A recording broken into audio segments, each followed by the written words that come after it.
insurance solutions. So we're a partner insurance provider to the co-op, and have been a long-standing support partner for the organisation across the various channels and areas of specialism.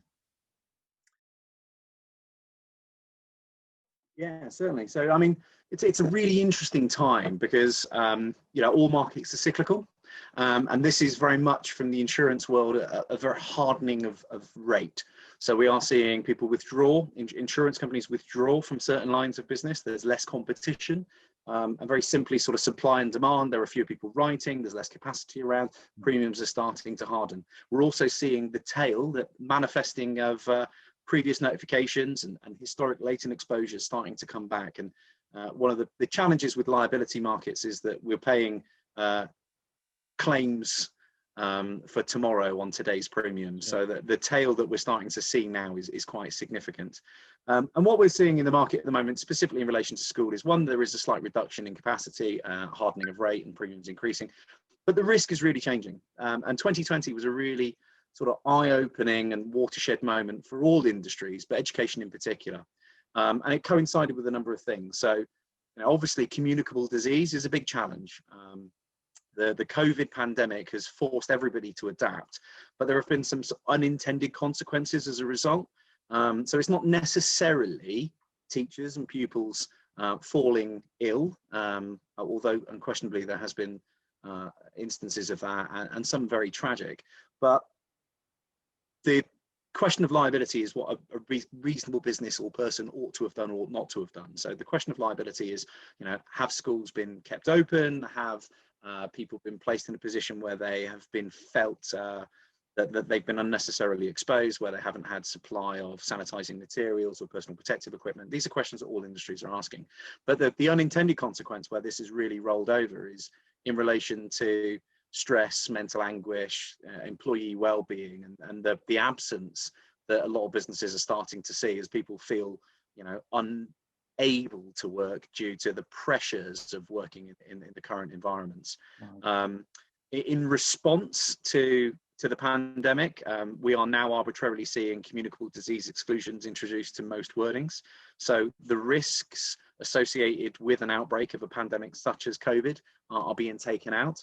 It is widely publicised that the insurance industry responded with the FCA taking a test case, and that pushed that all the way through to the Supreme Court on appeal. So we've got a final judgment quite expediently to try and bring some clarity to the situation where there were some ambiguous wordings available in the market, and insurers obviously declined business interruption covers.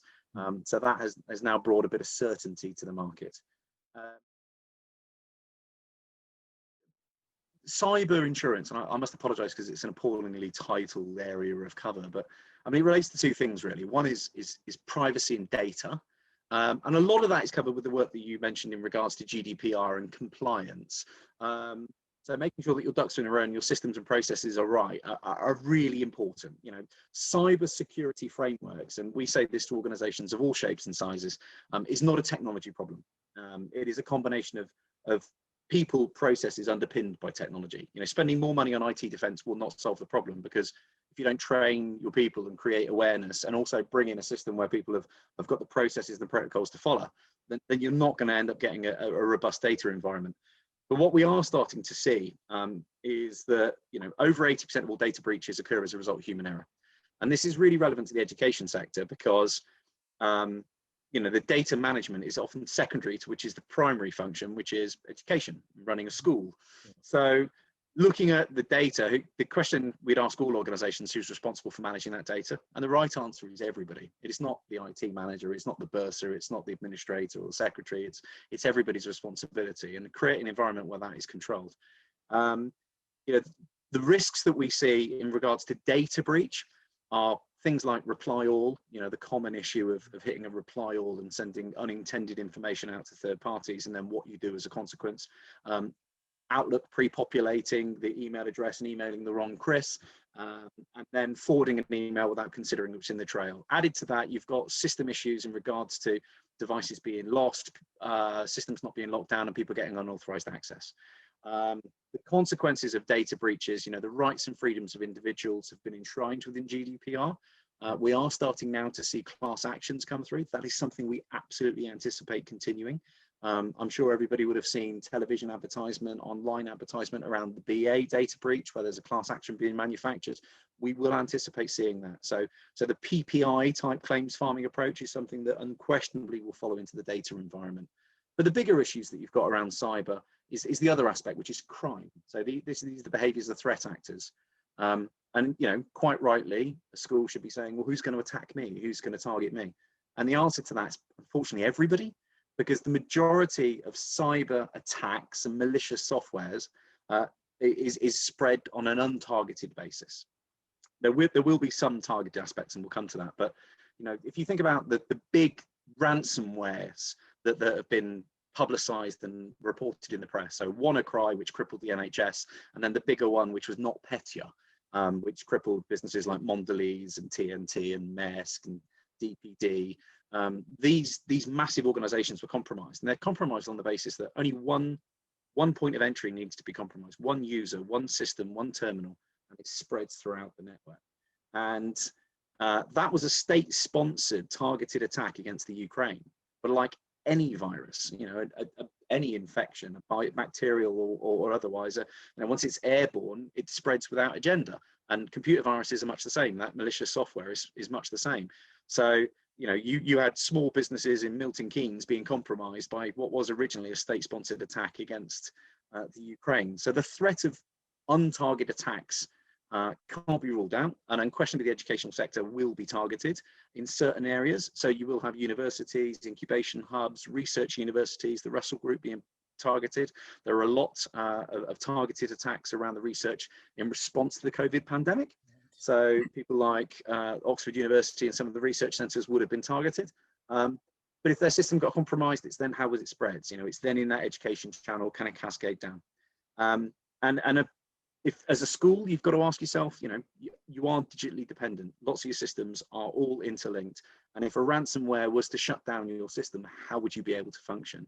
And then the next question is, how do you respond? If you came in the morning and everything was locked down, who would you phone?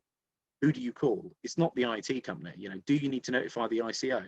Do you need to notify data subjects? How do you do that? How can you do that without causing mass panic? And these response services are designed to mitigate against reputational harm, and they sit enshrined within cyber insurance. So we're talking to organizations of all sizes about this a lot more. And then I mentioned, the targeted attack.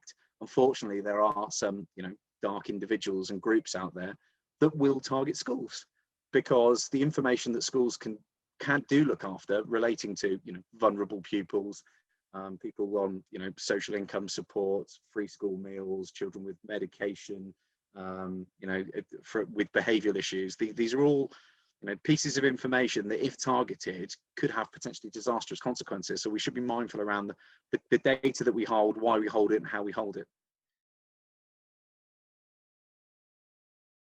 Process is really important, right? So it's worthwhile modeling some of this, so that the first time that you test any business continuity plan is not the time that it's needed. So it is probably worth doing some disaster modeling, either through your own insurance advisors or legal advisors or anybody else that you've got access to. And I'm sure that there are industry organizations that can provide additional support, either through local authorities or through ISPA or elsewhere.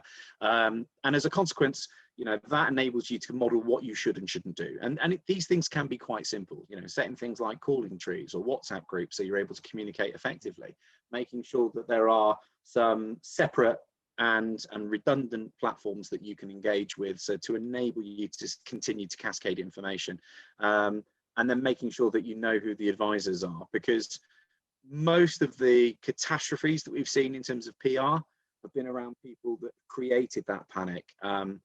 Most data breaches are discovered up to 180 days after the original breach, so that immediate response isn't what's necessary. It's triaging it, understanding what's occurred, and then making sure that you've got a right and appropriate response. I vested interest, but cyber insurances do provide this for you. They are certainly far more affordable than other covers.